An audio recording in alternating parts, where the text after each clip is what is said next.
விஜயகாந்த் வாழ்க்கை வரலாறு. விஜயராஜ் எப்படி விஜயகாந்தாக மாறினார்? ஏழைகள் வாழ் கடவுளாக மாறிய விஜயகாந்த். அவரது மறைவு ஒட்டுமொத்த தமிழ்நாடு முழுவதும் பெரும் சோகத்தை ஏற்படுத்தியது. கடைசி வரை பாருங்கள். Welcome to Tamil world. Vijayakanth அவர்கள் வாழ்ந்த வரலாறை பார்ப்போம். விஜயகாந்த் 25 ஆகஸ்ட் 1952 ஆண்டில் பிறந்தார். ஒரு திரைப்பட நடிகரும் தேசிய முற்போக்கு திராவிடக் கழகம் கட்சியின் நிறுவனத் தலைவரும் ஆவார். இவர் 2006 முதல் 2019 வரை தமிழ்நாடு சட்டமன்ற உறுப்பினராகவும் 2011 ஆண்டு முதல் 2019 ஆண்டு வரை சட்டமன்ற எதிர்க்கட்சி தலைவராகவும் இருந்துள்ளார்.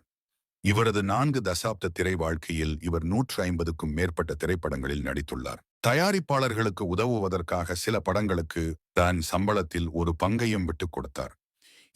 இவரது அரசியல் வாழ்க்கையின் போது தனது வெளிப்படையான மற்றும் துணிவான நிலைப்பாட்டிற்காக அறியப்படுகிறார்.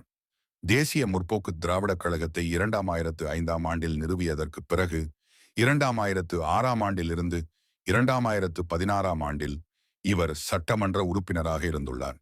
2011 தமிழ்நாடு சட்டமன்ற தேர்தலில் தேமுதிக இரண்டாவது அதிக தொகுதிகளை பெற்றது. இவர் தமிழ்நாடு சட்டப்பேரவை எதிர்க்கட்சி தலைவரானார். 2016 ஆண்டு வரை அப்பதவியில் தொடர்ந்தார். இவர் உடல் நலம் குன்றி வந்த காலத்தில் தேமுதிக தலைவராகத்தான் 2023 இறக்கும் வரையில் தொடர்ந்தார். இளமை காலத்தில் விஜயகாந்த் என்னும் விஜயராஜ் விருதுநகர் மாவட்டம் அருப்புக்கோட்டைக்கு அருகில் உள்ள இராமானுசபுரம் என்னும் சிற்றூரில் பிறந்தவர். இவரது தந்தை பெயர் அழகர்சாமி, தாயார் பெயர் ஆண்டாள் ஆகும். இவருக்கு ஒரு வயதான போதே இவரது தாயார் இறந்துவிட்டார். சிறு வயதிலேயே இவரது குடும்பம் மதுரைக்கு இடம்பெயர்ந்தது. இதனால் விஜயகாந்த் மதுரையில் மேல மாசி வீதியில் வசித்து வந்தார். இவர் தன் தொடக்க கால பள்ளி படிப்பை தேவகோட்டையில் உள்ள பிரித்தோ மேல்நிலைப் பள்ளியிலும் மதுரையில் உள்ள நாடார் உயர்நிலைப் பள்ளியிலும் படித்தார். நெல்லை மாவட்டம் விக்கிரமசிங்கபுரம் பகுதியில் உள்ள புனித மரியன்னை உயர்நிலைப் பள்ளியில் விடுதியில் தங்கியிருந்து 1966 ஆண்டு முதல் 1968 ஆண்டு வரை 9-10 வகுப்புகளில் கல்வி கற்றார். சிறு வயதிலேயே சினிமா மீது கொண்ட ஆர்வத்தால் படிப்பில் இவர் ஆர்வம் காட்டவில்லை. 10ஆம் வகுப்பு வரை இவர் படித்தார். பிறகு தன் தந்தையின் மேற்பார்வையில் கீரைத்துறை மாகாளிப்பட்டியில் இயங்கிய அரிசி ஆலையில் தனது 15 வயதில் சிறு சிறு பணிகளை செய்து வந்தார். விஜயகாந்த் 1990 ஆண்டில் பிரேமலதா என்னும் பெண்ணை திருமணம் செய்து கொண்டார். இவர்களுக்கு விஜய பிரபாகரன் மற்றும் சண்முக பாண்டியன் என 2 மகன்கள் உள்ளனர். அரசியல் வாழ்க்கை. 1993 ஆண்டில் தமிழ்நாட்டில் நடைபெற்ற உள்ளாட்சி தேர்தலில் இவரது ரசிகர் மன்றத்தினர் சுயேட்சையாக போட்டியிட்டனர்.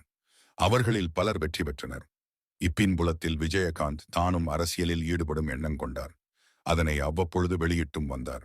அரசியல் கட்சி ஒன்றை தொடங்கினார். இவர் கட்சியின் நிறுவனத் தலைவராக பொறுப்பேற்றார். இரசிகர் மன்றத்தின் மாநில தலைவராக இருந்த ராமு வசந்தன் கட்சியின் பொதுச் செயலாளராக பொறுப்பேற்றார். 2006 ஆண்டு தமிழ்நாடு மாநில சட்டமன்ற தேர்தலில் விருத்தாச்சலம் தொகுதியிலிருந்து வெற்றி பெற்று தமிழக சட்டப்பேரவை உறுப்பினராக பணியாற்றினார். இத்தேர்தலில் மற்ற தொகுதிகளில் போட்டியிட்ட இக்கட்சியைச் சேர்ந்த மற்ற வேட்பாளர்கள் தோல்வியடைந்தனர். 2011 ஆண்டு நடந்த சட்டமன்ற தேர்தலில் இரிஷிவந்தியம் தொகுதியில் போட்டியிட்டு வெற்றி பெற்றார். இத்தேர்தலில் அவரது கட்சிக்கு எதிர்க்கட்சி தகுதி கிடைத்தது. 2011 ஆண்டு முதல் 2016 ஆண்டு வரை தமிழ்நாடு சட்டமன்ற உறுப்பினராகவும் எதிர்க்கட்சி தலைவராகவும் இருந்தார். 2016 சட்டமன்ற தேர்தல் பின்னர் 2016 ஆண்டு நடந்த சட்டமன்ற தேர்தலில் மக்கள் நலக்கூட்டணியுடன் இணைந்து தேர்தலை சந்தித்தார். இவர் அணியின் முதல்வர் வேட்பாளராக அறிவிக்கப்பட்டார். அத்தேர்தலில் இவர் உளுந்தூர்பேட்டை தொகுதியில் போட்டியிட்டார். ஆனால் அத்தேர்தலில் இவருடைய கூட்டணி கட்சிகள் அனைத்து தொகுதிகளிலும் படுதோல்வியை சந்தித்தனர். இவர் போட்டியிட்ட உளுந்தூர்பேட்டை தொகுதியில் 34,447 வாக்குகள் பெற்று தோல்வியடைந்தார். திரைப்பட வாழ்க்கை. 1874 தொடக்க வாழ்க்கை. 484 மற்றும் வைதேகி காத்திருந்தாள் 1984 உள்ளிட்ட அதிரடி, நகைச்சுவை மற்றும் உணர்வுபூர்வமான கருப்பொருள்களை கொண்ட வணிக திரைப்படங்கள் மூலம் மெதுவாக இவர் வளர்ந்து வந்தார். இதில் வைதேகி காத்திருந்தாள் திரைப்படத்தின் பாடல்கள் பற்றி தொட்டி எங்கும் ஒலித்தன. இத்திரைப்படம் இவரது திரை வாழ்வில் மிகப்பெரிய திருப்பு முனையாக அமைந்தது. தமிழ் திரைத்துறையில் ஒரே ஆண்டில் அதிக திரைப்படங்களில் கதாநாயகனாக நடித்தவராக இவர் 19ஆம் ஆண்டு உருவானார். அந்த ஆண்டு 18 திரைப்படங்களில் நடித்தார். இதேபோல் 1985ஆம் ஆண்டு 17 திரைப்படங்களில் நடித்தார்.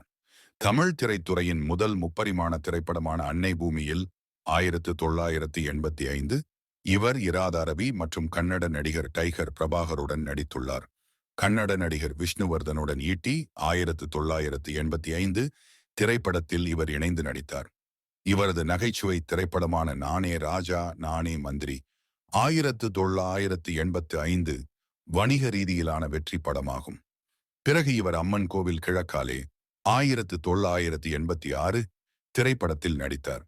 இத்திரைப்படம் இவருக்கு சிறந்த நடிகருக்கான பிலிம்பேர் விருதை பெற்றுத் தந்தது. இத்திரைப்படம் திரையரங்குகளில் 150 நாட்களுக்கு ஓடியது. இவர் மனக்கணக்கு 1986 திரைப்படத்திலும் நடித்துள்ளார். கமல்ஹாசனுடன் இவர் இணைந்து நடித்த ஒரே திரைப்படம் இதுவாகும். இவ்வெற்றிகளுக்கு பிறகு ஊமை விழிகள் 1986 திரைப்படம் வெற்றியடைந்தது. இது ஒரு செந்தரமான படமாகவும் அதன் காலத்தை தாண்டிய திரைப்படமாகவும் பாராட்டப்பட்டது. வழக்கத்திற்கு மாறாக இத்திரைப்படத்தில் இவர் ஒரு வயதான காவல்துறை அதிகாரியாக நடித்திருந்தார். ரஜினிகாந்த் மற்றும் கமல்ஹாசன் ஆகியோருக்கு போட்டியாளராக இத்திரைப்படம் இவரை உயர்த்தியது. நடிகர் விஜயகாந்த் பற்றி நமக்கு தெரியாத பல விஷயங்கள். நடிகர் விஜயகாந்த் ஒரு நல்ல நடிகர் என்பதை தாண்டி நல்ல மனிதர் என்று 100% சொல்லலாம். ஏனென்றால் தன்னுடைய படப்பிடிப்பில்தான் என்ன உணவு சாப்பிட்டாலும் அதே உணவுதான் படப்பிடிப்பில் உள்ள அனைவரும் சாப்பிட வேண்டும் என்று நினைத்தது மட்டுமல்லாமல் அதை செயல்படுத்தியும் காட்டியவர் கேப்டன். தன்னிடம் உதவி கேட்பவர்களுக்கு அள்ளி கொடுப்பாராம் விஜயகாந்த். ஆனால் படப்பிடிப்பில் சிலர் அவரிடம் எப்படி உதவி கேட்பது என்று நினைத்து கொண்டு தயங்கி நிற்பார்கள்.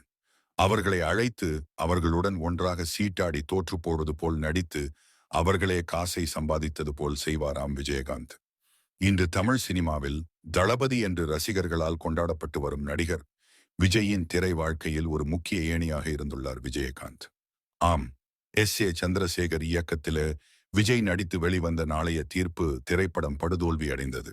இதனால் அடுத்த படத்தில ஒரு பெரிய நடிகருடன் தான் விஜயை நடிக்க வைக்க வேண்டும். அப்போதுதான் விஜய்க்கு நல்ல பிரபலம் கிடைக்கும் என்று எண்ணி இரு மாபெரும் நடிகர்களிடம் படத்தில் நடிக்க கேட்டுள்ளாராம் சந்திரசேகர். ஆனால் மறுத்துவிட்டார்கள். அதன் பின் விஜயகாந்திடம் உதவி கேட்டுள்ளார். உடனடியாக அப்படத்தில கதை கூட கேட்காமல் S.A. சந்திரசேகருக்காக ஒப்புக்கொண்டாராம் விஜயகாந்த். அன்றைய காலகட்டத்தில் விஜய்க்கு ஒரு நல்ல பிரபலம் உண்டாக முக்கிய காரணமாக அமைந்தது விஜயகாந்த் மட்டுமே. மதுரையில் நடக்கவிருக்கும் கலை நிகழ்ச்சிக்காக தமிழ் சினிமா நடிகர் நடிகைகள் அனைவரும் ரயிலில் பயணித்துள்ளார்கள். அப்போது யாருக்கும் உணவு ரயிலில் இல்லை என்று விஜயகாந்திற்கு தெரிய வருகிறது. உடனடியாக நடுராத்திரியில் ரயிலை நிறுத்தி அனைவருக்கும் உணவு ஏற்பாடு செய்து அனைவரையும் சாப்பிட வைத்துள்ளாராம் விஜயகாந்த். இதை நடிகர் சூர்யா பேட்டி ஒன்றில் பகிர்ந்து கொண்டுள்ளார் என்பது குறிப்பிடத்தக்கது. காஸ்டியூம் டிசைனர் ஒருவர் தங்களுடைய யூனியன் கட்டடத்தை கட்ட ஒரு பெரிய தொகை தேவைப்படுகிறது என்று விஜயகாந்திடம் உதவி கேட்டுள்ளாராம். இன்னும் இவ்வளவு தொகை தேவை என்று ஒரு கணக்கு புத்தகத்தை விஜயகாந்திடம் கொடுத்துள்ளாராம். சற்று நேரம் புத்தகத்தை பார்த்த விஜயகாந்த், அந்த பெரிய தொகையை நானே மொத்தமா தருகிறேன், யாரிட்டையும் நீங்க போய் நிக்க வேண்டாம் என்று கூறினாராம் விஜயகாந்த். 2023ஆம் ஆண்டு டிசம்பர் 28ஆம் தேதி அன்று காலை விஜயகாந்த் உடல்நலக் குறைவால் தனது 71ஆம் வயதில் மருத்துவமனையில் காலமானார். முன்னதாக இவருக்கு செயற்கை சுவாச கருவியின் மூலம் சிகிச்சை அளிக்கப்பட்டது. விஜயகாந்த் அவர்கள் இறப்பு மக்களிடம் பெரும் சோகத்தை ஏற்படுத்தியது. விஜயகாந்த் அவர்கள் பல சாதனைகளை செய்துள்ளார். அவர் ஒரு மாமனிதன் என்று போற்றப்படுவர். இந்த பதிவு பிடித்திருந்தால் லைக் அண்ட் ஷேர் மற்றும் சப்ஸ்கிரைப் செய்யவும்.